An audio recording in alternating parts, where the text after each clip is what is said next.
Hey, good people. My name's Lewis. This is the ZV-E10, the best camera for beginner shooters, video, anything. The best beginner camera. I'm not gonna sugarcoat it, it's probably the best out there. Now, it is a little bit hard to get your hands on. It's normally $6.99 for the body only and $7.99 for the included kit lens. If you're a beginner and you don't know, like maybe you want to just you don't think you need the extra lens, you need a lens to shoot with a camera. So, if you don't know what lens to buy, I just recommend getting the included kit lens. I just wanted to get that out of the way in case you didn't know. But let's continue on. I'm going to tell you the pros and cons of this camera and whether or not I think you should buy it. So, I'm going to start with the big cons and then move on to the big pros of this camera. So, this camera has horrible rolling shutter. It's really bad. I don't know why. Maybe it's not maybe. It is the sensor, and the sensor is old, so the image quality isn't like wow. It's still amazing, but it's nothing like whoa, this looks so beautiful. But let me get back to the rolling shutter. It's just weird. If you're gonna be doing a lot of motion shots, moving the camera around a lot, or anything that involves motion, you probably won't want to buy this camera. However, if you're a YouTuber and you're just gonna sit it in a tripod for a majority of the video, then it doesn't really matter. However, I just thought I'd mention that if you're going to be doing a lot of motion shots, you probably should not buy this camera. Another thing, for photographers, this camera doesn't have a viewfinder. I currently have a little dead cat on top of it. It comes included in the box. It's a windscreen for the microphone on the top of it. I'll get to that in a second. And there's just no viewfinder. So if you like using your viewfinder a lot, then this camera doesn't have one. So if you're going to be using this to take photos and you really love using that viewfinder, it's not going to be there for you on this camera. So be aware of that. So I'm going to move on to a pro here because it sounds like this camera is really bad, which it isn't. I'm going to get to the reasons why I absolutely love this camera and market it as the best beginner camera out there. First of all, fully articulating screen. If you're a vlogger, you know how useful this is. And if you're not a vlogger, you still know how useful this is. You can basically set the screen to face towards you. So like let's say, I don't know, you're, shooting a video. You can set it to face towards you so you can actually see yourself, make sure you're in frame, make sure you're in focus, anything like that. It's just incredibly useful. Fully articulating, up, down, left, right, anywhere you want it. It's beautiful. It seems to be a standard on all cameras now. It's something that's like, it doesn't seem like much, but when you get it, it's just so useful. Second thing, the onboard microphone, fantastic. This is the onboard microphone of the ZV-E10. Mic test 1 2, mic test 1 2. I have not seen an onboard microphone that sounds that good. Obviously, this microphone that I'm using to record this video, the Rode Pod mic, check out a review on my channel. It's not as good as that. However, for an onboard microphone, it's probably one of the best. It comes with an included windscreen. It's called a dead cat, and basically you just slide it in here, and then it covers the microphone so you don't get those loud like sounds from wind and other things. It's not gonna be amazing. However, if you just want to vlog an experience and you're just gonna send it to friends and you just want people to actually understand what's going on in the video, it's gonna be pretty decent. Now, if you want to shoot with good audio quality, then you definitely want to get a microphone. This also has an included headphone jack, so you can plug any microphone into this that uses a 3.5 millimeter port. So you just plug it in right in here to the side, and boom, bam, pow, you get sound. There's a couple of good ones that you can strap to the top of the camera. There's ones like the Asden SMX30. I think that's the one I have. I'll put a link to it in the description. Check it out. And it gives you better sound quality than the onboard microphone. So if you're looking to start a YouTube channel, then you probably want to get one of those, or you can use an XLR to 3.5 millimeter cable to use something like the Rode Pod mic with your camera. So another thing I want to talk about is the crop.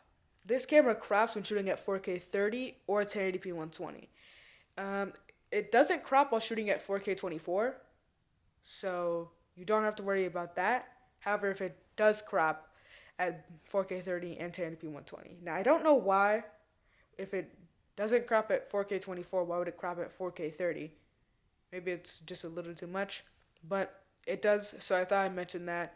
It's not really a big con, as 4K 24 isn't that much of a difference between 4K 30, but if you really want to shoot at 4K 30, then you're going to have a crop. And if you're trying to shoot slow motion at 1080p 120, then you're also going to have a crop. So just be aware of that, and let's go ahead and continue. Um, Two things I want to talk about. These are two buttons on the camera. One of them is the defocus button and the product showcase button. So the product showcase button, I'm currently not using the ZV-E10 to record, so this is what it would look like on another camera. I put a product in front of here. It's not focusing on the letters and you can't read it. This normally says Sony.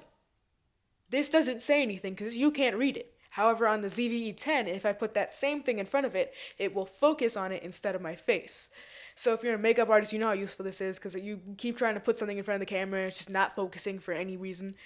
And then you kind of just have to put it away and just kind of hope it focuses, maybe. So it is extremely important if you do anything product related. So if you're trying to show off a box, anything like that, it's extremely important, and I can vouch for it. It works very well. Another thing I want to talk about is that defocus button. So basically, you see how this little plate back there, that's a vanity plate, you can't read it. Basically, what the defocus button does is it blurs out your background so that it looks kind of smoother and better and you're more in focus and you look like the focal point of the video instead of people looking at your background the whole time. So basically, with one push of a button, you can make it clear or blurry with just one push. It works pretty well, and you don't have to bother with any of the settings. It just does it automatically for you at the push of a button. Fairly amazing. Another thing I want to add is on the shoot button, there's a little bit of a zoom rocker.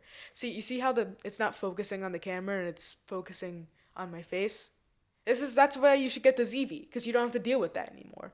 But it has a little zoom rocker right here. So basically you can just move that and then it will automatically zoom and zoom out the camera. Another great feature that I love to have on this camera. Another fantastic feature on this camera is the USB streaming. So you plug a USB-C to USB cable right into the camera, and then you just plug it into your computer, done. It basically sets it up as a webcam, and then you can go live on YouTube with it. You can make it a webcam, like if you're streaming, you can put it in the top right corner. In order to set it up as a webcam, you need to go into the menu, go into the video options 2, the second option, and then you'll see USB streaming. Click that button after plugging in the USB-C cable, and you're done. This is what the image looks like while USB streaming. I'm recording into OBS with this microphone right here. So, yeah. Alright, another thing I'm going to add before this video ends is going to be the interchangeable lens. If you're wondering what this means, well,